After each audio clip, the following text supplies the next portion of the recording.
So today I want to show this program called Mineways that I've been working on the past month or so.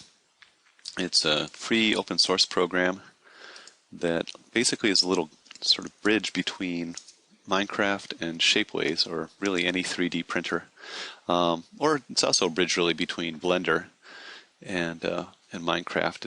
The idea is that what it does is you pick a chunk of the world and you can export any piece of your world into a 3D file. So to start with, there's this program Minotaur, and that's what I used as the basis of this interface. So Minotaur, what that does is a little interactive mapping program by Sean Kaysen, who it's also open source, and I really appreciate that he put it up for open source because it made my work a lot easier. And then my piece is that you basically select a chunk of the world and you export it. So then there's this scary dialogue. Ignore the scary dialogue. What that's done is generate two files. One is this texture file, and the other one is a VRML file in this case, because that's what Shapeways likes for color files. And here's the VRML file. So that's what we just exported. You can see a lot of little details. Might not print with this much detail, but you can see all the details like the ladder there. So once you feel good about, hey, that looks like a fine model, I want to print that in Shapeways, and all you do is zip them up. So like so. And now I have a zip file, and I go to Shapeways.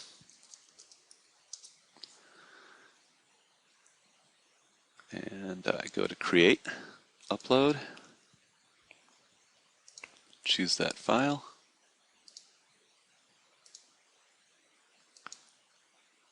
And that's basically the whole process is it'll upload, and takes a few seconds for it to read in the whole file.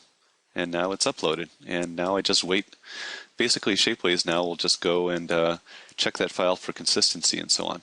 The whole point of Mineways is that it both exports, but it also works pretty hard to go and try to clean up the model as much as it can. Occasionally it'll fail. Once in maybe 20 times or so, Shapeways will say, no, there's something wrong with this file. But for the most, and I've never quite figured out what it is that's gone wrong. But for the most part, these files will come in just fine. Here's a bunch of things that I've exported and put up just for fun. And we'll come back in a minute when the file's ready. Well, I didn't have to wait much of a minute. I just clicked it right away, and there it is. So there's our file. And you can now go in and edit. You can do things like, allow other people to download the mesh to go check it out. You can put it up for sale and offer it to others. In this case, I've output to this color sandstone material. So the deal with that is that stuff's not so strong, and so you have to kind of print it at a place where, let's see, let's just go down there and pick it.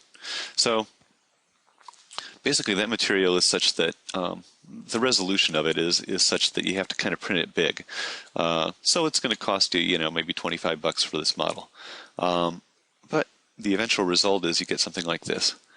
This is one that I made for a friend and sent to them for Christmas, and it came up pretty good. This is a different style, actually. You can see that I've made the torches blocks because I like that effect. The one that I showed had textures on it. Anyway, that's about it. I hope you have a good time with it. It's open source, so you can go in and modify it to your heart's content if you have features you want to add and so on. Or let me know. If I have the time, I'll try to put a feature in. And anyway, I hope you enjoyed it. I've had a lot of fun sort of figuring out the puzzles of how to get from Minecraft to Shapeways.